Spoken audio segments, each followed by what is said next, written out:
2024 को ही आदेश आया था कि जल्द से जल्द निकाय चुनाव 3 हफ्ते में कराने। इस सरकार ने माननीय उच्च न्यायालय के आदेश की अवहेलना की। उन्होंने 1 साल लगभग कंप्लीट हो गया, लेकिन उन्होंने आज तक नोटिफिकेशन नहीं जारी किया। इस महीने में निकाय चुनाव की जो प्रक्रिया है उसे मैं पूर्ण करके वापस लौटूंगी। इमाम त्राहिमाम कर रही है कि मैं अपनी समस्या किसे गिनाऊं। नगर निगम की बड़ी बड़ी बिल्डिंगों में आज जनता जाती है और जा करके जब वहाँ पर अपनी परेशानी रखती है तो उसे समझ में नहीं आता मैं किस बड़ा बाबू और किस अधिकारी पदाधिकारी से बात करूं। रांची नगर निकाय चुनाव को लेकर दायर याचिका पर सुनवाई करते हुए झारखंड हाईकोर्ट ने राज्य सरकार को 4 माह के अंदर चुनाव कराने का निर्देश दिया है। आज 16 जनवरी को इस मामले की झारखंड हाईकोर्ट में सुनवाई हुई। इस दौरान कोर्ट के आदेश पर राज्य के मुख्य सचिव भी सुनवाई के दौरान मौजूद रहे। जस्टिस आनंद सेन की अदालत में सुनवाई के दौरान एक बार फिर सरकार की ओर से नगर निकाय चुनाव को लेकर चल रही तैयारियों की जानकारी दी गई। सरकार ने कोर्ट को ओबीसी आरक्षण को लेकर चल रहे ट्रिपल टेस्ट की अदंत स्थिति की जानकारी दी।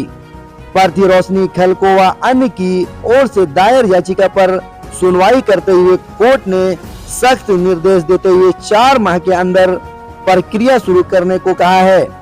दरअसल पिछले दिनों इस मामले में दायर अवमानना मामले की सुनवाई करते हुए हाईकोर्ट ने सरकार की कार्यशैली पर नाराजगी जताई थी।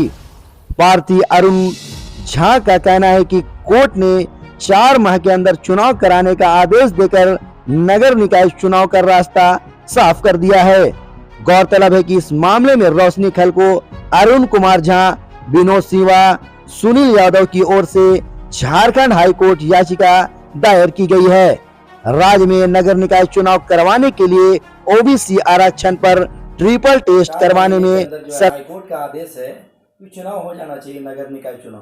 क्या कहेंगे मैडम? देखिए, हाईकोर्ट का डिसीजन आज से लगभग 1 साल पहले आया था। 4 जनवरी 2024 को ही आदेश आया था कि जल्द से जल्द निकाय चुनाव 3 हफ्ते में करा लेनी है, लेकिन इस सरकार ने माननीय उच्च न्यायालय के आदेश की अवहेलना की। उन्होंने 1 साल लगभग कंप्लीट हो गया, लेकिन उन्होंने आज तक नोटिफिकेशन नहीं जारी किया। इसी के कारण माननीय उच्च न्यायालय ने चीफ सेक्रेटरी को सशरीर उपस्थित होने का आदेश दिया था, और जब माननीय उच्च न्यायालय के सामने वो सशरीर उपस्थित हुई और उन्होंने कहा कि जो आपके आदेश की अवहेलना हुई है हम लोगों से, तो मुझे 4 महीने का वक्त दीजिए। मैं 4 महीने में निकाय चुनाव की जो प्रक्रिया है उसे मैं पूर्ण करके वापस लौटूंगी।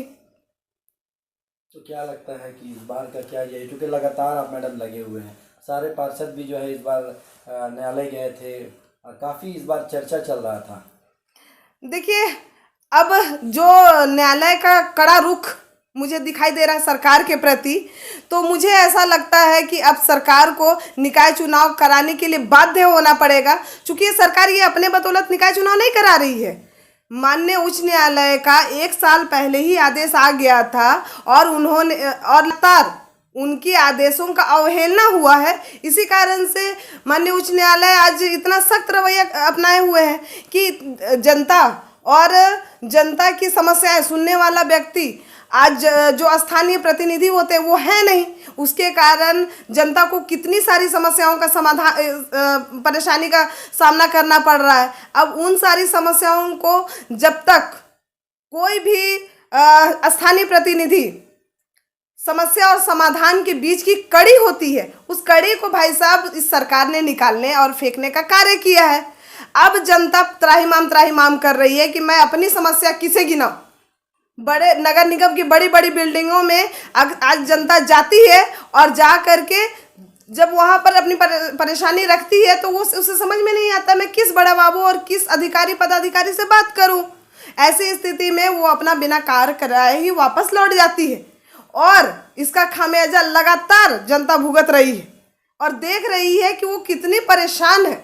मैं आपको उदाहरण के सहित बता देना चाहती हूँ, नगर निकाय में लाइट मेंटेनेंस का कार्य लगभग 2.5 महीने 3 महीने से बंद है, चूँकि उसकी कार्य अवधि विस्तार होनी थी नवंबर महीने में ही, लेकिन चूँकि मैं कहूँ अधिकारी पदाधिकारियों को इससे कोई फर्क नहीं पड़ता है कि जनता इसे कितनी सफ़र कर रही है, इसलिए उसका अवधि विस्तार आज तक नहीं किया गया और पूरा निगम क्षेत्र आज अंधेरामय है। क्या लगता है कि न्यायालय का जो आदेश है उसको भी जो है ये जो वर्तमान सरकार है उसको भी नकारने का काम कर रही है? बिल्कुल कर रही है। अब देखिए ना, 1 साल आ गया ना आदेश आया हुआ, लेकिन 1 साल होने के बाद भी इस सरकार के कानों में जूं नहीं रेंग रही है।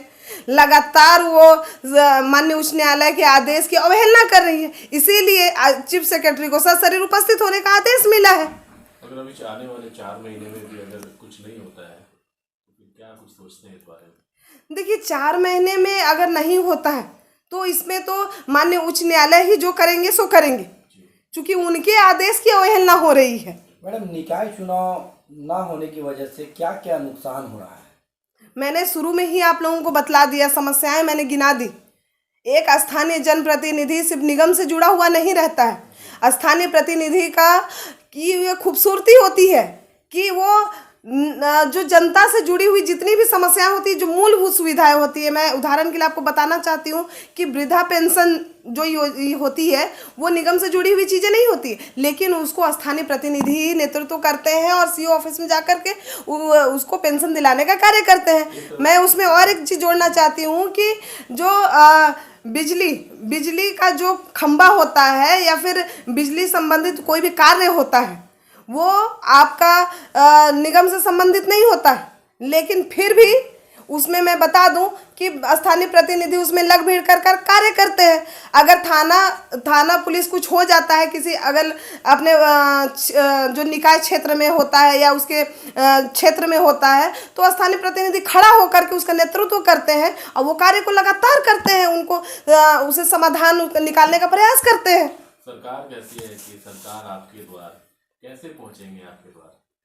देखिए, सरकार ठगने का प्रयास कर रही है भाई साहब। मैं बता दूं कि लगातार सरकार आपके द्वार का कार्यक्रम करती है, सिर्फ खाना पूर्ति के लिए करती है। आपके द्वार अगर सरकार पहुंच जाती तो जनता को इतनी परेशानी ही नहीं होती भाई साहब। क्यों आज जनता को बार बार निगम जैसे क्षेत्र निगम में कभी दौड़ना पड़ रहा है, कभी सीओ ऑफिस में दौड़ना पड़ रहा है, कभी बिजली ऑफिस में दौड़ना पड़ रहा है? क्यों? इसका कारण यही है कि इस सरकार के द्वारा किए हुए जो भी कार्य है सिर्फ खाना पूर्ति के लिए हो रहे हैं। अभी मैं उदाहरण के लिए बता दूं, ट्रिपल टेस्ट का ही उदाहरण मैं दे देती हूँ कि ट्रिपल टेस्ट इनको कराना था। लगभग 4 साल पहले इन्होंने जब पंचायत चुनाव के लिए इन्होंने एफिडेविट दिया था कि मैं पंचायत चुनाव अभी मैं एफिडेविट देकर करा रहा हूँ, लेकिन अगला चुनाव जब भी कराऊंगा तो मैं ट्रिपल टेस्ट करा कर कराऊंगा। 4 साल बहुत लंबा समय होता है भाई। 4 साल में तो इनको कंप्लीट करा लेना चाहिए था सर्वे, लेकिन इन्होंने नहीं कराया। क्योंकि ओबीसी वर्ग से जो लोग आते हैं उन लोगों को आरक्षण देना इनका मकसद नहीं है, उनको ठगना मकसद है। अच्छा, मैया सम्मान योजना चल रहा है, क्या लगता है कि मैया सम्मान योजना में भी इससे फर्क पड़ता है?